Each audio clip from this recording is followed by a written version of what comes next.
Assalamualaikum warahmatullahi wabarakatuh. Salam sejahtera bagi kita semua.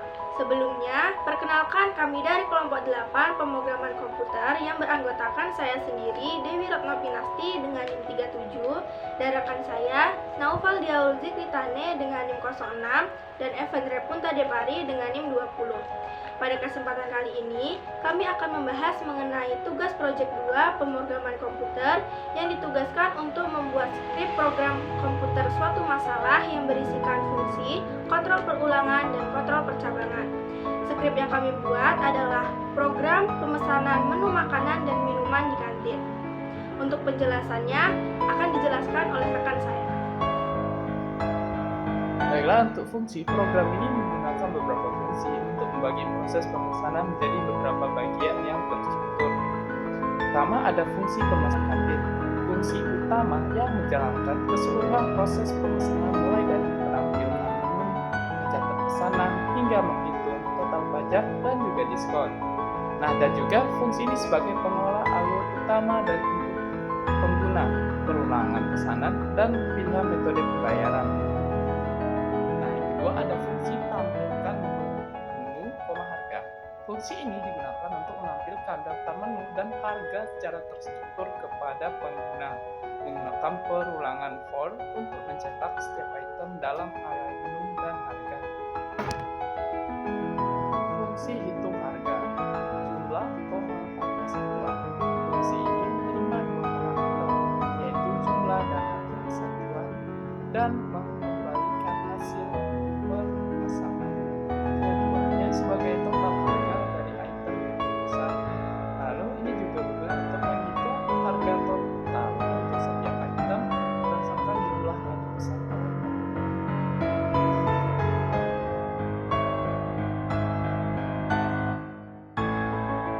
Saya Naufal Diaul Zikritane akan melanjutkan pembahasan program kelompok kami.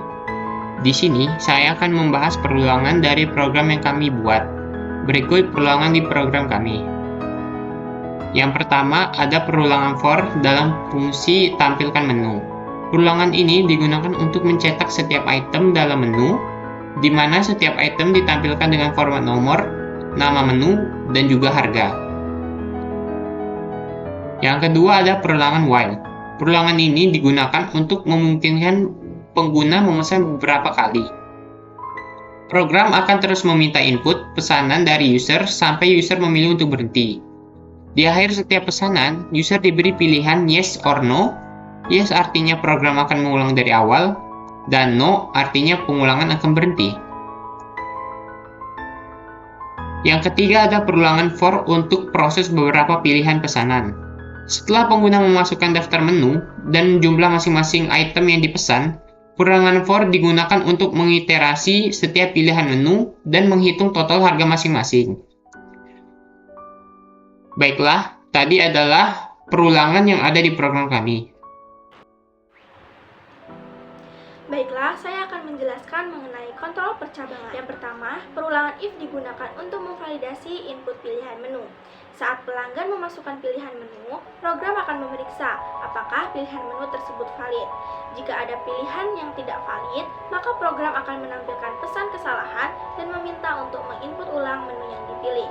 Yang kedua, percabangan if digunakan untuk memvalidasi jumlah item. Program akan memeriksa apakah jumlah item yang dimasukkan akan sesuai dengan menu yang dipilih.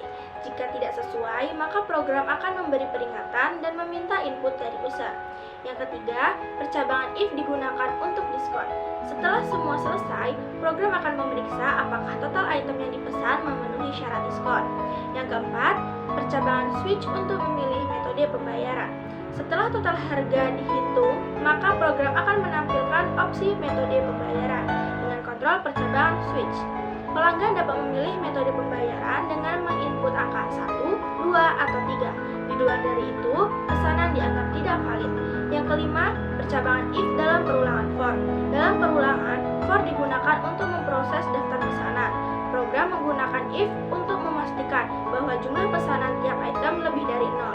Jika tidak, maka program akan menampilkan pesan bahwa jumlah pesanan harus lebih dari 0. Baiklah, selanjutnya penjelasan mengenai bagian utama dari program ini. Program ini memiliki 3 fungsi utama. Yang pertama, fungsi utama pesanan kantin yang menangani seluruh alur pemesanan. Yang kedua, fungsi tampilkan menu untuk menampilkan daftar menu beserta harga masing-masing. Yang ketiga, fungsi hitung harga untuk menghitung harga total per pesanan. Setiap fungsi ini memiliki peran penting dalam mengelola proses pemesanan, mulai dari menampilkan menu hingga menghitung total harga pesanan. Untuk penjelasan pertama, fungsi utama pesanan kantin. Fungsi utama pesanan kantin adalah pusat dari seluruh proses pemesanan. Fungsi ini memulai dengan menampilkan pesan selamat datang kepada pelanggan, kemudian menampilkan daftar menu dan harga. Program ini juga mengatur variabel pajak, diskon, dan menghitung total harga yang harus dibayar setelah semua pesanan selesai. Yang kedua, menampilkan daftar menu. Setelah memulai fungsi pesanan kantin, langkah pertama adalah menampilkan daftar menu kepada pengguna. Program ini menggunakan fungsi tampilkan menu yang akan mencetak daftar menu beserta harga masing-masing item. Setiap item diberi nomor agar pengguna dapat memasukkan dengan mudah saat melakukan pemesanan. Penjelasan selanjutnya akan dijelaskan oleh rekan saya. Proses pemesanan dan memasukkan jumlah. Di dalam proses ini, pengguna akan diminta untuk memasukkan beberapa pesanan sekaligus. Contohnya, kalian pilih nomor 1, 3, 4, tinggal ketika ini. Nah, dan akan diminta jumlah masing-masing itemnya. Misalnya kalian pilih 2, 1, 3, kayak gini. Nah, dengan ini pengguna memesan 2 porsi menu pertama, 1 porsi menu ketiga, dan 3 porsi menu keempat. Program memeriksa apakah jumlah item yang dimasukkan sesuai dengan jumlah menu yang dipilih. Jika ada kesalahan, program akan meminta untuk input ulang. Oke, selanjutnya menghitung harga setiap pesanan. Setelah pilihan dan jumlah pesanan diterima, program akan menghitung harga total setiap item. Ini dilakukan dengan fungsi hitung harga jumlah, harga satuan, yang akan mengalihkan jumlah item dengan harga satuan yang dipilih dari menu. Semua total harga dari setiap item akan ditambahkan ke variabel total harga. Oke, yang berikutnya ada pemberian diskon. Program ini juga memiliki fitur diskon jika jumlah total item yang dipesan mencapai atau melebihi 5, maka program akan menerapkan diskon 15%. Nah, diskon ini secara otomatis akan mengurangi total harga sebelum pajak dihitung. Baiklah, saya Naufal Deo Zikritane akan melanjutkan penjelasan cara kerja program yang kami buat. Selanjutnya, program akan menghitung pajak dan total akhir setelah diskon diterapkan. Program akan menghitung pajak sebesar 10% dari total harga setelah diskon. Pajak ini ditambahkan ke dalam total, dan akhirnya program menampilkan subtotal, lalu jumlah pajak, dan total akhir yang harus dibayar oleh pelanggan. Ini contohnya. Saya memiliki subtotal pesanan sebesar Rp74.800 dengan pajak 10% yaitu Rp7.480, sehingga total keseluruhan yaitu Rp82.280. Selanjutnya, program kami memiliki metode pembayaran. User akan memilih metode pembayaran. Program ini menyediakan 3 metode pembayaran, yaitu tunai, kartu kredit, dan juga e-wallet. Di sini user disuruh untuk memilih dengan memasukkan salah satu nomor metode yang diinginkan. Misalnya kita memilih 1, maka pembayaran akan selesai.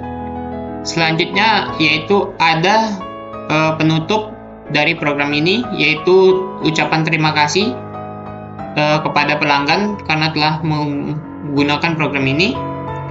Lalu program ini dilengkapi dengan fitur-fitur seperti pemesanan banyak item sekaligus, diskon pajak, dan opsi pembayaran, sehingga program ini memberikan pengalaman pesanan yang lengkap dan mudah. Dan begitulah cara kerja dari program yang kami buat. Itu tadi penjelasan mengenai tugas Project 2 dari kelompok 8, yaitu program pemesanan menu makanan dan minuman di kantin. Kurang lebihnya kami mohon maaf. Saya akhiri. Wassalamualaikum warahmatullahi wabarakatuh.